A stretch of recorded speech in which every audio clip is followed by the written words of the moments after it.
बिस्मिल्लाहिर्रहमानिर्रहीम। अस्सलाम वालेकुम। मैं आज आपके लिए एक नया ब्लॉग लेकर आई हूँ। मेरे घर में छोटा सा इवेंट था तो मैं उसकी शॉपिंग पर गई थी, तो मैं वो दिखा रही हूँ आप लोगों को। ये हमने 2 पीस ड्रेसेस देखे थे। ये काफ़ी अच्छी वैरायटी थी इन लोगों के पास 2 पीस ड्रेसेस में। सिली भी थी, ये हम लोगों ने ये लिए। फिर ये कचौरी खाई हमने। बाज़ार जैसा हो तो नहीं सकता, कुछ हम खाएँ ना। फिर हम लोगों ने ये कचौरी खाई। इनकी कचौरियाँ काफ़ी अच्छी थी। फिर हम लोग थोड़ी आगे गए तो हमें ये लेसिस समझ आने लग गई, तो फिर हम लोगों ने लेसिस ली। फिर हमने थोड़ा और सर्वे करा तो हमें ये ड्रेसेस देखे हमने शॉप पे। ये वाले अंकल के पास काफ़ी अच्छी वैरायटी थी इन लोगों के पास, तो हमने देखे, हमें कुछ पसंद आए, कुछ पे हम नहीं पसंद आ रहे थे हमने, तो वो हमने हटा दिए। फिर मुझे थोड़े से जहाँ मैंने दिखाया उन्होंने और अंकल ने काफ़ी हमें दिखाए, तो फिर हमें 2 ड्रेसेस समझ आए। फिर मैंने 2 ड्रेसेस अंकल से लिए। मुझे अंकल के ड्रेसेस काफ़ी अच्छे लगे। उन्होंने ये दिखाई शिफॉन के दुपट्टे के साथ था, ये भी काफ़ी अच्छा था, बट मुझे ये नहीं लेना था, ग्रीन कलर में नहीं लेना था, मैंने कुछ और कलर में लेना था। फिर उन्होंने हमें दूसरे दिखाए।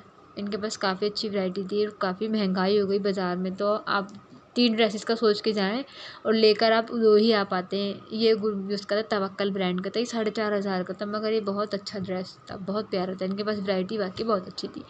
आप लोग मेरी वीडियो को लाइक करिएगा, फॉलो करिएगा, सब्सक्राइब करिएगा। फिर हमने ये आगे गए तो हम सर्वे कर हम